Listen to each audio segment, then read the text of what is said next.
Selamat sore guys. Ya sekarang gua mau pulang ke rumah dari kantor. Jadi belum lama kantor gue pindah ke sama-sama Bintaro sih, cuman lebih ke belakang gitu. Tadi kan di Bintaro bagian depan ya, sekarang gue di bagian belakangnya. By the way udah lama banget gak ngevlog. Tapi belakangan ini memang gue sibuk sih. Susah untuk dapat waktu luang gitu karena kerjaannya makin banyak sekarang. Nah sekarang gue mau ngasih tips gimana cara memilih motor bekas. Jadi motor di rumah gue itu kebanyakan adalah motor bekas atau ya motor second. Yang gue gue jarang banget beli motor baru ya dari dulu. Yang gue beli dari baru tuh yang di rumah adalah Suzuki Spin sama yang Pulsar itu, Pulsar 200 NS. Nah yang lainnya tuh second semua gitu. Termasuk ini yang gue pakai nih RXS. Jadi memang ada tips dan trik tersendiri lah untuk memilih motor second ya, apalagi buat kalian yang memang belum pernah beli motor second gitu. Katakan ya ini untuk info untuk buat kalian yang belum pernah beli motor second. Yang pertama, tentukan dulu ini membuat koleksi atau membuat harian gitu. Mau dipakai buat tempur gitu ya, atau buat koleksi, karena kriteria pemilihannya akan berbeda. Jadi akan gue breakdown.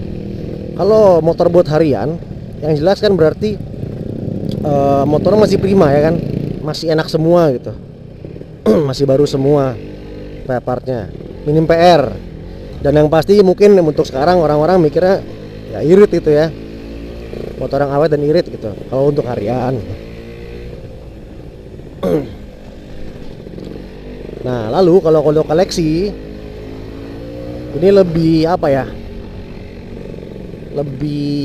sebenarnya lebih sulit sih milihnya gitu. Kalau gue pribadi, gue akan nyari motor yang lumayan jarang ya di pasaran. Namanya juga motor buat dipakai sekali-kali gitu, pengennya yang beda dong. Jadi gue akan nyari motor yang agak rare di jalanan. Yang paling penting adalah bentuknya itu masih orisinil gitu. Akan susah kalau misalkan motor-motor langka gitu ya, motor-motor koleksi terus langka gitu, apalagi untuk kalian cari body partnya. Kalau ada pun mahal, kayak misalkan Sonic gitu. Sonic gue itu kalau beli body samping deh 900.000 gitu. Ada yang jual tapi nggak banyak gitu. Dan harganya lumayan tuh tadi 900.000. Itu kan kayak wow mahal juga gitu. Jadi body partnya tuh penting sih kalian lihat, masih ini udah pecah apa belum lampunya, terus bodinya retak-retak enggak. Kalau cat mah masih gampang lah, tinggal dicat. Kalau misalkan udah patah-patah lah dudukan ini itunya, bodinya udah nggak tahu kemana, yang misalkan kayak nggak lengkap gitu ya, better cari yang lain agak mahal dikit tapi nggak apa-apa. Karena sumpah deh, nyari barang-barang body part motor langka motor-motor ya koleksi tuh biasanya relatif susah. Lalu kedua, budget. Jadi tentuin budget kalian nih.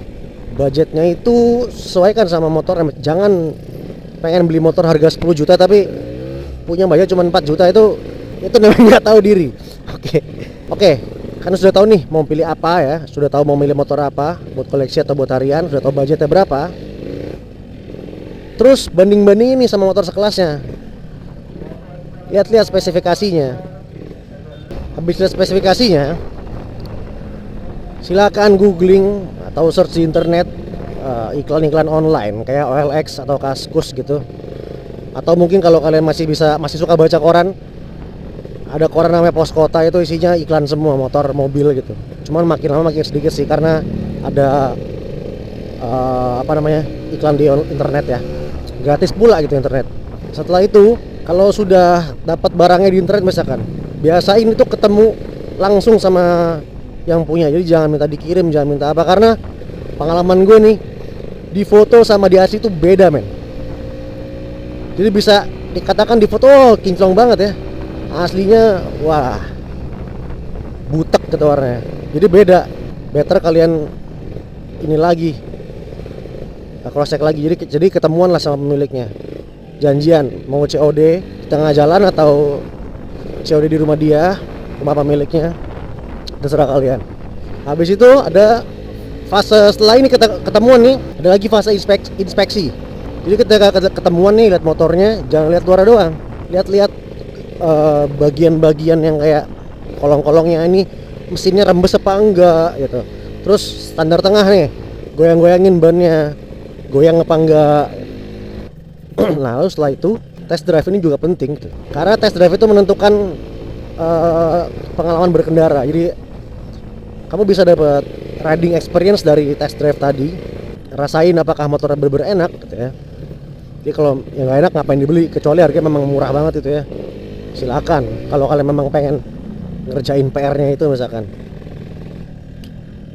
Nah, habis test drive silakan nego. Gue pernah di posisi sebagai pembeli ya, buyer, dan gue juga pernah di posisi sebagai seller atau yang ngejual motor. Jujur gue nggak pernah nawar sadis, karena gue tahu apa rasanya jadi penjual gitu. Misalkan nih motor gue nih worthnya seharga 5 juta, tapi ada yang orang nawar 3 juta bang, 3 juta gan, 2,5 juta gan. Itu kan kayak, wah anjing, ini ngeledek apa gimana sih gitu. Nego yang wajar lah.